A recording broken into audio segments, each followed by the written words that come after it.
Assalamualaikum. Waalaikumsalam. Main bro. Lagi galau nih.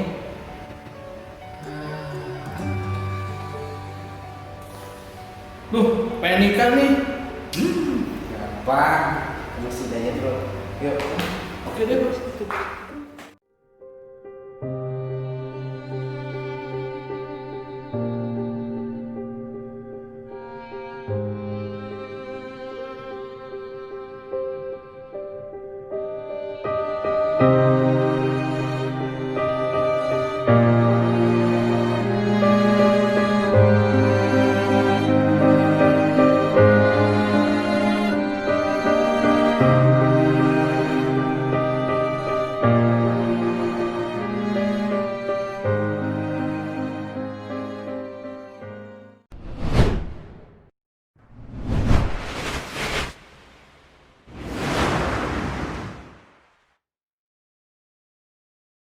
Assalamualaikum warahmatullahi wabarakatuh. Alhamdulillah berjumpa kembali bersama Inilah Quran Channel. Hari ini spesial nih, sangat istimewa buat kawan-kawan yang masih berkutat dalam penantian panjang, yang masih berjuang melawan kegalauan. Kita temanya hari ini, kapan kawin? Ya, betul Pak Ustadz? Betul. Kapan kawin? Ini tema yang menarik di kalangan milenial sekarang Pak Ustadz. Jadi untuk kawan-kawan siapin buku, siapin pulpen, terutama yang usianya udah 30 tahun ke atas, karena sudah ada Ustadz sekaligus pakar pranikah dan rumah tangga, Ustadz Ali Husan. Alhamdulillah sudah datang, makasih Pak Ustadz. Sama-sama, alhamdulillah Kang Budi. Jadi ini udah banyak sekali pertanyaan ke saya Pak Ustadz. Berkaitan dengan rumah tangga atau pernikahan? Berkaitan dengan pranikah. Pranikah. Bahkan siap. kita tema rumah tangga kan masih 1 bulan ke depan, tapi Betul. udah banyak juga. Allah. Tapi kita Oke, step by siap. step aja. Siap. Kita langsung dulu nih, dengerin dulu penjelasan sekilas dari Pak Ustadz soal kapan kawin ini. Kapan kawin ya? Bagaimana kita menyiapkan diri, menyiapkan materi, menyiapkan mental dan lain-lain Pak Ustadz. Baik, bismillahirrahmanirrahim. Assalamualaikum warahmatullahi wabarakatuh. Sahabat Innah, inilah keluarga Sakinah. Hari ini kita berjumpa di channel Tanya Ustadz ya. Berkaitan dengan apa yang sudah disampaikan barusan, ya secara fitrah manusiawi sangat wajar. Orang yang kemudian sudah berkemampuan, kemudian usianya juga bertambah, dari sisi kematangan fisik dan pikiran juga sudah oke, nunggu apa lagi? Pasti kan ingin berumah tangga. Betul. Tapi dari ingin berumah tangga ini tentunya Kang Budi ya banyak tadi disampaikan kegalauan-kegalauan. Nah pertanyaan tadi yang disampaikan sebenarnya secara syariat, sikap dan yang kemudian harus dilakukan, diperhatikan oleh muda-mudi kita ini seperti apa? Tentunya wabil khusus mereka yang sudah mau menuju ke tahap jenjang pernikahan. Nah mungkin ini akan kita diskusikan nanti. Sekilas dalam sebuah hadis Rasulullah SAW bersabda, yaitu ya ma'asyaras sabab man istata'a minkumul ba'at falyatajawwaj. Ini adalah hadis yang sering dinukil, disampaikan, menjadi motivasi juga dari Rasulullah berkaitan dengan siapa orang yang mau berumah tangga. Ya, man istata'a minkumul ba'at. Siapa orang berkemampuan, berkeinginan. Ba'at di sini kemampuan untuk berumah tangga telah bagus dalam sisi mungkin dari kemapanan ataupun dari sisi psikologisnya telah siap, maka syariat menganjurkan untuk berumah tangga lah. Oleh karena itu ya tidak ada jalan lagi, tidak ada lagi jawaban sebetulnya ketika orang sudah mampu, telah siap, kecuali berumah tangga. Kecuali ada kendala-kendala lain yang mungkin muncul. Kurang lebih seperti itu Kang Budi sebagai pembukaan kita pertama ya. Masya Allah, tapi terkadang juga kita udah mapan nih Pak Ustadz. Iya baik, siap. Pekerjaan udah ada. Ada. Tekanan mental udah dari sana sini. Tiap lebaran itu Tanya. orang tua nanya kapan nikah Iya. gitu. Saudara nanya, habis dibully lah. Cuman jodohnya tuh belum ada aja yang tek gitu. Iya baik. Belum ada yang tek. Dan ada satu pertanyaan yang muncul di kawan-kawan terutama yang udah 30 tahun ke atas itu. Baik, betul. Apakah masa lalu kita itu mempengaruhi gitu? misal kita dulunya lebih banyak dosa, Ustaz. Oke, siap. Apakah Terus? itu menunda jodoh? Gitu. Oh ya, Mungkin itu khawatir dulu ya, juga, jadi banyak khawatir. Betul. Ya, jadi persoalan kemudian ketika sudah di usia matang, di usia orang berumah tangga, banyak tekanan pertanyaan kapan nikah, mana jodohnya kok belum datang dan sebagainya. Ini tentu akan menjadi konflik tersendiri bagi mereka yang belum bisa mengelola diri tentunya ya seperti itu. Oleh karena itu, bagaimana sih syariat mengarahkan kita? Nah, betul. Ya, syariat mengarahkan kita terhadap kejadian yang mungkin dialami sahabat kita yang seperti barusan dikisahkan.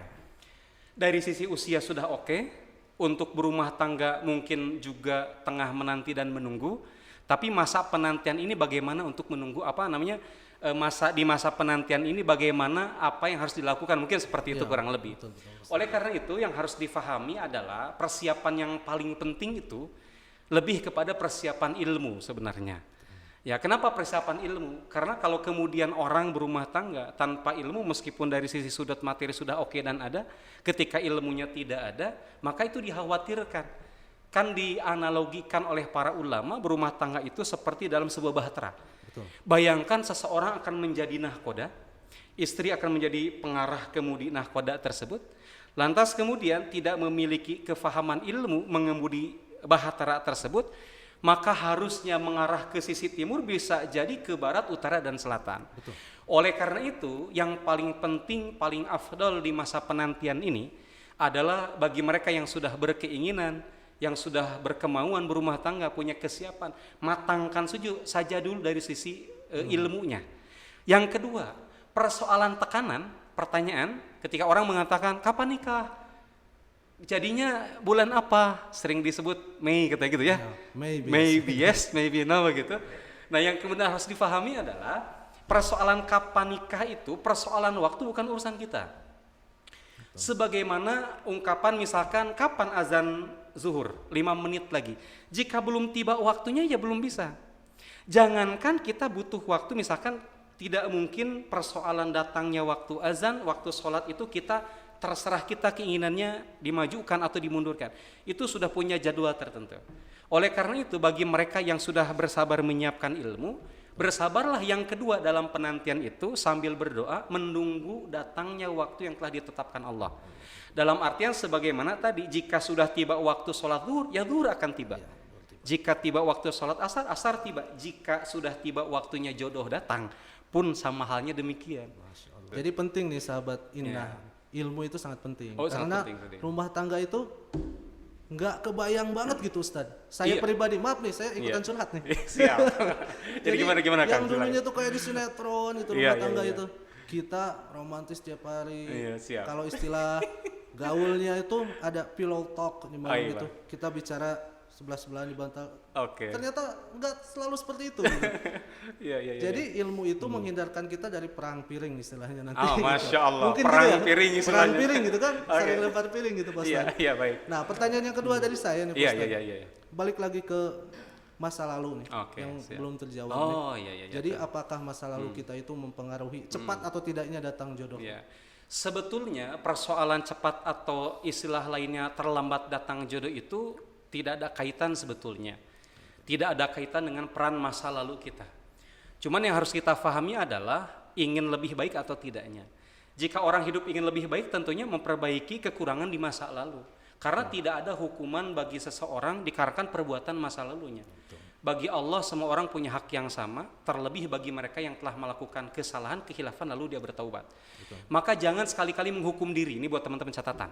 Tidak boleh teman-teman menghukum diri ketika mereka merasa dahulunya adalah seorang yang mungkin gitu dalam tanda kutip pernah tidak baik atau pernah terjebak dalam masa jahiliyah, lantas menghukum diri kayaknya buat saya ini akan lama dapat jodohnya, buat saya ini akan lama berumah tangga. Ini hindarkan itu dulu, karena itu dosa tersendiri. Kenapa saya bilang dosa tersendiri? Dia telah suudzon terhadap Allah. Iya betul. Dia telah suudzon terhadap Allah dan dia menafikan rahmat Allah. Karena kan bagi Allah tidak yang tidak mungkin. Itu yang pertama, tidak ada pengaruh sama sekali. Betul. Tapi yang harus diperhatikan kedua adalah kualitas. Betul. Kan orang tidak mau terjebak dengan masa lalu, dengan kehidupan orang lain tidak baik, yang kemudian dia punya juga harapan, saya kalau berumah tangga tidak mau seperti ini dan itu. Nah, itulah yang mungkin harus diperbaiki. Oleh karena itu kenapa kita tadi bahas ilmu itu sangat penting. Betul. Biar orang tidak hanya terjebak di masa lalunya dan menghukum diri, dan juga tidak terjebak pada suudzon kepada Allah. Yang keduanya, dia harus punya mimpi dan harapan besar bahwa dengan memperbaiki diri, memperbaiki ilmunya, memperbaiki imannya, maka dia akan punya kehidupan lebih baik lagi. Wabil khusus setelah rumah tangga tentunya begitu. Berarti ada 3 poin nih yang saya catat Oke, baik. buat sahabat Indah ini. Sebelum kita memutuskan untuk menikah itu move on dulu dari masa lalu, belajar dan husnudon terus sama Allah. Iya, Subhanahu wa Ta'ala hati-hati gitu. untuk tidak bersuudzon terhadap Allah. Karena hal itu naudzubillah ya, sangat mungkin orang malah jadi menghukum diri, terjebak dengan dosa-dosa itu. Buat teman-teman ada tips nih ya, yang mudah-mudahan ini menjadi kunci pertemuan kita saat ini. Tipsnya adalah menikahlah dengan iman. Kang Budi, iman ini singkatan biar mudah dihafal dan dibawa. Apa itu iman? I-nya adalah targetkan ibadah adalah tujuan dalam rumah tangga. Jadi ketika mau berumah tangga tujuannya adalah ibadah. Jika orang berumah tangga bukan tujuannya adalah ibadah, maka yang ada bukanlah ketenangan atau sakinah, bukanlah mawadah rasa cinta, tapi hidupnya semakin sulit dan tertekan dengan keadaan. Bayangkan harus hidup dengan orang yang punya karakter berbeda. Tapi kalau kemudian niatnya ibadah, insya Allah itu ada dalam naungan Allah Subhanahu wa Ta'ala. Menikah dengan iman, M-nya mulai dengan ilmu. Tanpa ilmu tidak mungkin. Betul. Seseorang yang kemudian hanya berkeinginan, saya pengen nyetir mobil, tapi nggak punya ilmunya, maka yang terjadi musibah. Saya ingin mengendarai motor, hanya punya keinginan, lalu dia kemudian starter tanpa ada ilmunya, musibah dan celaka. Orang akan berumah tangga, mencoba-coba tanpa ada ilmunya, ini musibah besar. Makanya berapa banyak orang yang gagal dalam berumah tangga. Menikah dengan iman, A-nya adalah Allah adalah sumber kebahagiaan. Banyak orang yang menikah berumah tangga motifnya duniawi, motifnya juga adalah kadang-kadang harta. Maka Allah adalah sumber bahagia. Teman-teman, jadikan Allah segalanya, Allah sumber kebahagiaan, awali semua dengan Allah, bersama Allah, saat nanti pun juga didampingi oleh Allah. M-nya adalah nikmati prosesnya. Karena tidak ada rumah tangga yang istilahnya sudah senior pun, dia istilahnya sudah menjadi ahli berumah tangga, tidak ada. 20 tahun, 30 tahun, 40 tahun orang selalu mengatakan kami baru belajar. Artinya tidak ada yang ahli dalam rumah tangga, tidak ada kampusnya, tidak ada fakultasnya, tidak ada universitasnya, kecuali kehidupan saja. Nikmati saja prosesnya, disambil dengan tadi melewati proses I, M, A, dan N. itu. Menikah dengan iman. Seperti itu Kang Budi. Langsung ke pertanyaan nih Pak Ustadz nih. Baik, mungkin siap. udah nunggu-nunggu nih kawan-kawan nih. Saya sortir dulu pertanyaannya Oke, karena silakan. Sahabat Indah semua, maaf nih Pak Ustadz ya, saya Iya, promo dulu nih. Selain subscribe juga kami, juga nanti pertanyaannya bisa langsung di kolom komentar atau di siap. Instagram kami inilah Quran.com. Kebetulan saya ini ngambil pertanyaan dari direct message di Instagram dan beberapa yang langsung ke saya. Saya sortir pertanyaannya ke yang sifatnya lagi menunggu dulu Pak Ustadz. Soalnya ini yang nanya udah ada yang nanya jauh, udah ada yang menikah Rumah nanya tangga, sekarang ya? gitu. Iya Kasih betul. nanti insya Allah. Yang pertama Pak Ustadz nih. Oke, boleh. Ada kru juga ya di sini nih. Mungkin mewakili beliau juga. Boleh, silakan. Pak Ustadz, saya belum menikah. Iya. Usia sudah 30 tahun lebih. Masya Allah. Saya curhat ke teman. Kata teman saya, mata sindil dulu lah gitu. Sebelum menikah. Jadi pertanyaannya, apa saya fokus nyari jodoh dulu atau belajar agama dulu? Oke, baik. Ini dua hal yang berbeda. Jangan sampai kemudian orang jadi tertahan untuk belajar karena dia kemudian mencari jodoh fokusnya. Atau dia fokus mencari jodoh lantas dia tidak tidak mencari ilmu. Ini dua hal yang berbeda. Nah, yang pertama tadi dalam hadis disebutkan man yuridillahu bihi khairan yufaqihu fiddin. Siapa orang yang Allah bermaksud memberikan kebaikan kepadanya, dia akan difahamkan agama. Oleh karena itu, siapapun orang, jangankan di masa sudah masuk berumah tangga, di masa sebelum masuk usia berumah tangga, tuntutan cari ilmu itu sudah harus.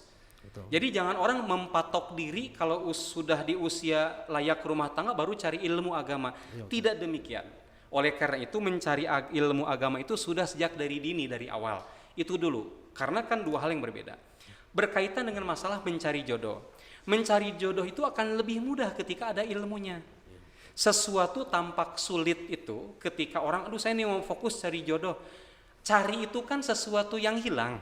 Iya. Nah, harus difahami dulu, para ulama lebih mengambil istilah bukan mencari jodoh, tapi menjemput jodoh. Menjemput jodoh. Betul. Iya, istilah mencari dan menjemput ini dua hal yang berbeda. Mencari itu sesuatu yang hilang, entah di mana, kita tidak tahu, lantas kemudian kita sangat bingung, bolak-balik tidak menemukan karena entah di mana hilangnya. Ini semuanya dalam Cari. ketidakpastian aja. Dalam Mas. ketidakpastian. Nah, sementara syariat ini telah menyebutkan bahwasanya Allah menjadikan khalaqa kulla syai' jauzaini au ajwaj. Semua ini diciptakan Allah berpasangan. Maka sudah ada tujuan kita, tugas kita adalah menjemput jodoh. Menjemput jodoh. Menjemput jodoh. Jadi kalau ditanya fokus mana dulu, cari jodoh apa mencari ilmu, maka yang diawali adalah ilmu dulu tetap. Ilmu tuh. Ya, Ilmu betul. setelah dapat ilmu, bahasanya jangan cari, tapi bahasanya adalah jemput. Jemput itu jelas, terarah, posisinya tahu, ada di mana. Cari itu nggak ngerti, bingung Mantap pasti. nih bener. Nah, jadi Ilmu luruskan dapat, itu. jemput langsung gitu. Nah, Udah maksudnya tahu ada seperti di mana itu. kan Pak Ustad? Betul. Iya. Misal nih kru kita nih Siap. berilmu dulu, langsung aja jemput ke Ustad. Ustad kan pasti memfasilitasi. nanti. Mantap. Ustad sudah ada nih. Nah, ini sangat banyak yang demikian, Kang Budi, betulan. Jadi sebetulnya lembaga-lembaga formal, teman-teman kita itu sudah banyak yang memfasilitasi, sangat banyak. Kemudian juga sudah ditarbiyah, sudah dididik, sudah disiapkan calon laki, calon perempuan itu sudah disiapkan. Makanya kalau kemudian kita dalam tanda kutip bahasa Sunda ngawang-wangku sendiri, dalam kebingungan dan ketidakpastian, ya pasti akan bingung dan stres. Padahal kalau sudah tahu ilmunya, tahu lembaganya, tahu tempatnya, itu semua sebenarnya bisa menjadi mudah pada dasarnya. Dengan ilmu jadi mudah. Makanya kenapa harus ilmu dulu? Kurang seperti itu. Nih sahabat Indah, nanti yang udah mantap ngaji nih, Oh, Masya rutin, Allah. bolehlah. Nanti kita Insya Allah. pertemukan dengan Ustadz kalau Jangan-jangan kita ada channel berikutnya nanti. channel Apa coba? perjodohan. Amin, Pak Ustadz. Amin, Semoga Allah memudahkan semuanya Amin, buat ya kita. Allah. Itu tuh punya pahala nanti kita insya Allah. Langsung ke pertanyaan kedua nih, Pak Ustadz nih. Siap, boleh. Saya mau ngasih apresiasi dulu kepada kawan saya yang satu ini karena Masya antum Allah. sudah bertanya dengan sangat jujur gitu. Allah Akbar. Bolehkah menikah untuk menertibkan syahwat? Karena jujur saya katanya syahwatnya sudah semakin tidak terkendali gitu, Pak Ustadz. Baik, Masya Allah. Justru secara syariat, hukum asal nikah itu kan asalnya mubah. Jadi hukum asal nikah adalah mubah. Sesuatu yang hukumnya adalah mubah awalnya, dia bisa berubah naik posisinya. Kapan jadi wajib, sunat, makruh, bahkan kapan jadi haram tuh bisa. Itu. Barusan ketika seseorang sudah syahwatnya tidak terkendali, kemudian kalau tidak berumah tangga dia akan khawatir terjebak pada perzinahan, atau misalkan mau menghentikan perbuatan maksiat karena belum berumah tangga, maka kata para ulama hukumnya jadi wajib. Jadi wajib menikah. Ini sangat wajib ini. Karena orang untuk menghindari perbuatan yang haram itu, dia harus maka menikah menjadi wajib ketika akan menghindari perbuatan yang haram. Oleh karena itu, ini justru yang harus kita dukung teman seperti ini. Kalau kemudian istilahnya beliau sudah punya niat, kemudian kita bisa mengarahkan memahamkan bahwasanya nikah sudah menjadi wajib buat beliau. Nah, ini tentunya kawan-kawan yang butuh kita bantu gitu, bantu seperti itu. bantu Jadi hukumnya justru sudah pada posisi wajib. Wajib menikah. Nah, kata Rasul sallallahu alaihi wasallam, fa innahu aghaddu lil basar. Menikah itu akan menundukkan pandangan. Bayangkan bagi teman-teman yang belum berumah tangga, matanya tuh kasihan. Iya. Nunduk terus. Cangkel, Pak Ustadz. Ya, karena apa? Mau melihat Sekalinya takut jadi nunduk, syahwat gitu. Nah, demikian. Astagfirullah tapi lama gitu. Ya itu dia makanya dibicarain begitu ya. Astagfirullah tapi belotot demikian. Nah, bagi orang yang berumah tangga tuh aghaddu lil basar. Dia akan menundukkan pandangannya. Maksudnya adalah syahwatnya terkendali. Kemudian wa ahsanu lil farj. Wa ahsanu lil farj ini adalah apalagi tokoh-tokoh teman-teman yang aktivitas di luar, banyak melihat teman-teman yang beda-beda. Maksudnya ada istilah seperti ini. Kata orang katanya, kenapa kadang-kadang yang di luaran itu jauh lebih, ini yang sudah berumah tangga, jauh lebih tampak cantiknya daripada istri di rumah. Rumput tetangga lebih Jauh lebih hijau. Nah, kenapa orang bicara demikian? Nah, dikarenakan sekali lagi kan orang di luaran tampil di luar itu kan sudah hasil dandanan dan segalanya. Betul. Datang ke rumah kan orang tidak mungkin sempurna seperti itu. Tapi bagi orang yang berumah tangga, kata Rasulullah, biar wa ahsanu lil faraj. Ketika melihat di luar lebih cantik, lebih menarik, pulanglah ke rumah. Karena di rumah ada istri menanti. Wa ahsanu lil faraj. Sementara teman-teman kalau belum berumah tangga, memang itu ada kesulitan buat dirinya. Akan ada datang fitnah pada dirinya. Betul, Ustaz. Makanya tadi mungkin sangat mungkin terjebak dengan perbuatan dosa maksiat. Ini ngelihat mau pulang kemana, bingung kan? Belum ada juga. Nah ini pertanyaan susulannya Pak Ustaz. Oke, siap. Sembari menunggu jodoh itu Allah cepat Datangkan itu datangkan jodoh. kepada kita, apakah ada amalan khusus gitu? Misalkan doa atau kita puasa atau apa? Iya. Mungkin butuh dalilnya ini teman Iya saya. betul. Jadi lengkapnya dalil tadi kurang lebih seperti ini ya. Rasulullah SAW bersabda, ya ma'syaras sabab man istata'a minkumul minkumul ba'at falyatazawwaj. Wahai anak muda, siapa di antara kalian yang mau berkeinginan berumah tangga dan telah mampu dan siap, maka menikahlah. Kemudian lanjutan hadis tersebut adalah fa innahu aghaddu lil basar. Menikah itu lebih menundukkan pandangan. Wa ahsanu lil farj, dan lebih menjaga farji, kemaluan. Maksudnya terhindar dari maksiat, fitnah, zina dan sebagainya. Kemudian di ujung hadis itu fa illam yastati, siapa orang yang tidak mampu, fasiyamun, maka berpuasalah.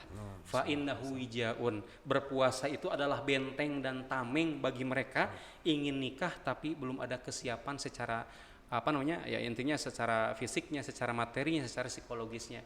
Maka berpuasa jauh lebih menenangkan. Itu bagi siapa? Bagi teman-teman yang memang juntrungannya belum ada, belum kelihatan hilal itu ya.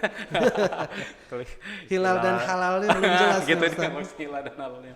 Nah, kurang lebih seperti itu. Ya, Itu maka rumusnya itu. Berikutnya, di masa penantian apakah doa? Ada doa, ya. Doanya seperti apa? Pada dasarnya doa meminta doa yang dianjurkan adalah doa yang kita bisa fasih meminta kepada Allah sampai pada tujuannya. Maka berdoalah kepada Allah sesuai dengan keinginan kita. Ya maksudnya dengan bahasa kita. Itu lebih menyentuh, lebih kena. Itu lebih diperbolehkan. Artinya adalah berdoalah, ya Allah, hadirkan, datangkan kepada saya pasangan yang dengannya saya bisa hidup lebih baik. Hadirkan pasangan kepada saya yang dengannya saya bisa beribadah kepada Engkau dan bersamanya menuju ke surga Allah Subhanahu wa taala. Nah, kurang lebih seperti itu. Kita akan intens dan maksudnya apa ini? Kayak kajian yang terstruktur cuman temanya seperti ini Soalnya gitu. kita Ustaz, tematik ya, tematik begitu. ya. Biar semuanya kena dari mulai pranikah, menikah sampai nanti bab tentang masalah persoalan di keluarga insyaallah. Ustadz ada penutup sedikit? Ya, baik teman-teman sekalian, sahabat Innah, inilah keluarga Sakinah. Pada dasarnya semua orang secara fitrah ingin berumah tangga. Jika pertanyaan pentingnya adalah harus apa dan seperti apa duluan, cari ilmu duluan. Kemudian dua, berdoalah kepada Allah Subhanahu wa taala. Yang ketiganya tetap memperbaiki diri karena tidaklah datang kepada kita kecuali setara dengan kita. Kemudian yang keempatnya, berhusnudzonlah kepada Allah dalam persoalan waktu. Dalam persoalan waktu, semua ada waktunya, semua ada saatnya. Jika telah tiba maka tidak ada yang bisa menghalangi. Demikian, mudah-mudahan bermanfaat.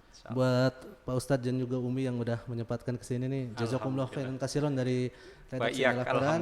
Kita doakan sama-sama semoga Ustadz sehat terus dan bisa terus menebar ilmu kepada kita semua. Assalamualaikum warahmatullahi wabarakatuh. Waalaikumsalam warahmatullahi wabarakatuh.